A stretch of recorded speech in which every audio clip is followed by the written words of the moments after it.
गुरुजी से शिव पुराण की कथा सुनते समय महेश के मन में कई सवाल उठ रहे थे और वो उन्हें अपने गुरुजी से पूछने के लिए उत्सुक हो रहा था।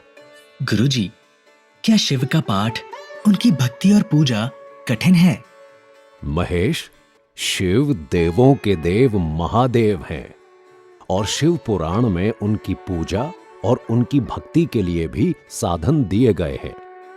इस संहिता में जिस महायज्ञ का वर्णन किया गया है, उसमें पधारे महामुनियों ने भी सूत जी से यही पूछा। और सूत जी ने क्या उत्तर दिया गुरुजी?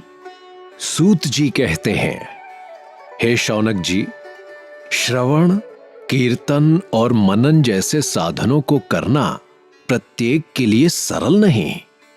इसके लिए एक योग्य गुरु और आचार्य चाहिए। जैसे आप गुरुजी।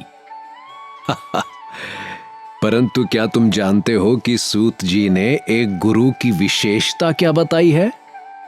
नहीं गुरुजी।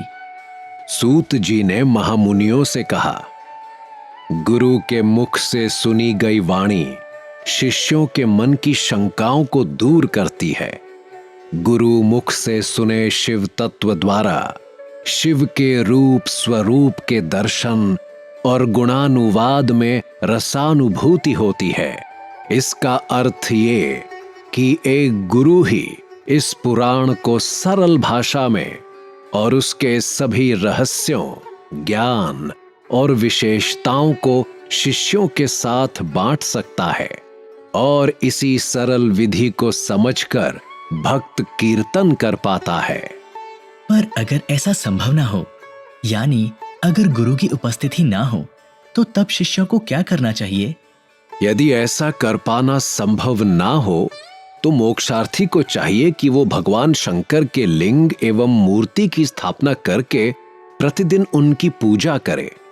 इसे अपनाकर वो इस संसार सागर से पार हो सकता है। संसार सागर से पार होने के लिए इस प्रकार की पूजा सरलता से भक्ति पूर्वक की जा सकती है। और किस तरह शिव की पूजा की जा सकती है गुरुजी? अपनी शक्ति एवं सामर्थ्य के अनुसार धनराशि से शिवलिंग या शिव मूर्ति की स्थापना करके भक्ति भाव से उसकी पूजा करनी चाहिए। मंडप, गोपुर, तीर्थ, मठ एवं क्षेत्र की स्थापना कर उत्सव का आयोजन करना चाहिए। इस आयोजना में किन किन वस्तुओं का उपयोग किया जा सकता है गुरुजी? सूत जी के अनुसार पुष्प, धूप, वस्त्र, गंध, दीप तथा पुआ और तरह तरह के भोजन पूजा में नैवेद्य के रूप में अर्पित करने चाहिए। श्री शिव जी ब्रह्म रूप और निष्कल अर्थात कला रहित भी हैं और कला सहित भी। मनुष्य इन दोनों स्वरूपों की पूजा करते हैं। शंकर जी को ही ब्रह्म पदवी भी प्राप्त है। कला पूर्ण भगवान शिव की मूर्ति पूजा भी मनुष्यों द्वारा की जाती है और वेदों ने भी इस प्रकार की पूजा की आज्ञा प्रदान की है। गुरुजी, मुझे शिव की पूजा, उनका कीर्तन, उनकी भक्ति अर्चना की प्रक्रिया सुनकर बहुत अच्छा लग रहा है। सनत कुमार जी ने पूछा, हे नंदिकेश्वर, पूर्व काल में उत्पन्न हुए लिंग बेर अर्थात मूर्ति की उत्पत्ति के संबंध में आप हमें विस्तार से बताइए। नंदिकेश्वर ने बताया, मुनीश्वर, प्राचीन काल में एक बार ब्रह्मा और विष्णु के मध्य युद्ध हुआ। ब्रह्मा और विष्णु में युद्ध? धरती पर सर्वनाश हो गया होगा ना गुरुजी? जानते हो, विद्येश्वर संहिता के इस अध्याय में वर्णन है कि उन दोनों के बीच एक स्तंभ के रूप में शिवजी स्वयं प्रकट हो गए।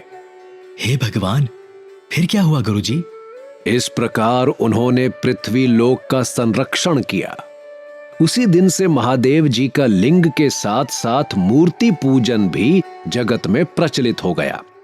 अन्य देवताओं की साकार अर्थात मूर्ति पूजा होने लगी, जो कि अभीष्ट फल प्रदान करने वाली थी। परंतु शिवजी के लिंग और मूर्ति दोनों रूप ही पूजनीय है। गुरुजी, ये तो शिवलिंग की स्थापना की दुर्लभ कथा है। क्या विद्येश्वर संहिता हमें ब्रह्मा विष्णु के युद्ध के बारे में और बताता है? अगला अध्याय इसी देव युद्ध के बारे में है महेश।